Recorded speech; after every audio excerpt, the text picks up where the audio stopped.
Le client hésitant, c'est pas compliqué. Regardons toujours avec ce prisme de l'intelligence émotionnelle. Quel est le comportement qui caractérise le client hésitant? Il hésite, il est fermé, il est stressé. On peut caractériser ce comportement et l'assimiler à une fuite.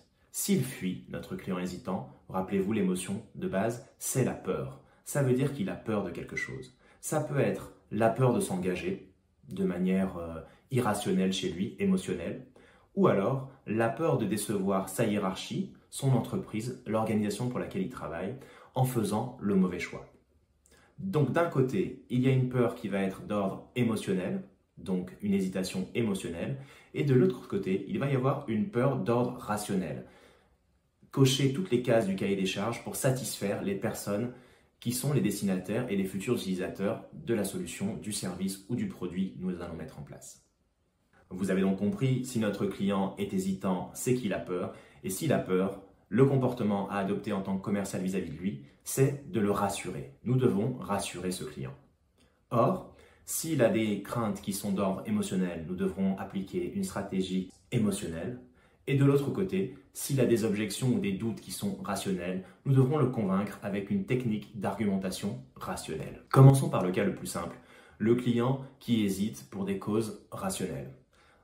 La stratégie, c'est d'identifier les raisons du doute et de lui amener la preuve qui permet donc de le rassurer sur le fait que nous sommes qualifiés, nous avons l'expérience, nous avons des références et la raison pour laquelle il s'inquiète est infondée. La preuve, nous allons le prouver par des business cases, par des visites clients, par des éléments factuels concrets qui vont lui permettre de se justifier vis-à-vis de sa hiérarchie de son entreprise en justifiant du fait qu'il nous a choisis parce que nous étions les meilleurs d'un point de vue rationnel.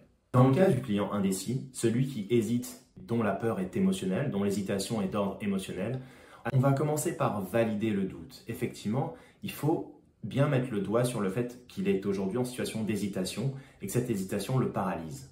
Ensuite, on va l'aider à accepter cette peur et cette crainte en pratiquant l'empathie. On va le rassurer concrètement.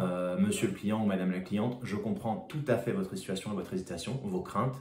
C'est normal, c'est un projet colossal, c'est la première fois que vous le pilotez et je me mets à votre place et je comprends. D'ailleurs, la plupart des clients avec qui nous travaillons aujourd'hui sont passés par ce stade il y a quelques mois ou il y a quelques années.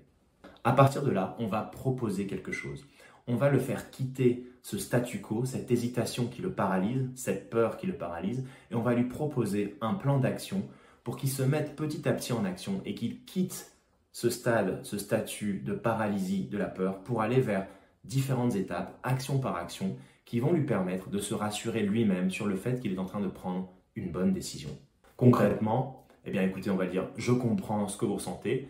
Est-ce que si nous rencontrions un client qui a eu les mêmes peurs et les mêmes craintes que vous il y a quelque temps avant de travailler avec nous, et s'il partageait avec vous son expérience, est-ce que ça pourrait contribuer à vous rassurer et vous permettre d'avancer? La preuve sociale qui rassure. Et c'est ainsi qu'on boucle le traitement du client hésitant. On récapitule. Dans le cas où l'hésitation est d'ordre rationnel, un client sceptique, on identifie les points de doute et on apporte la preuve que l'on peut arriver à les contourner, en tout cas à répondre à ces objections ou ces points de doute. Dans le cas d'une hésitation émotionnelle, le client indécis, on va d'abord lui faire comprendre qu'il est en situation d'indécision, qui le paralyse.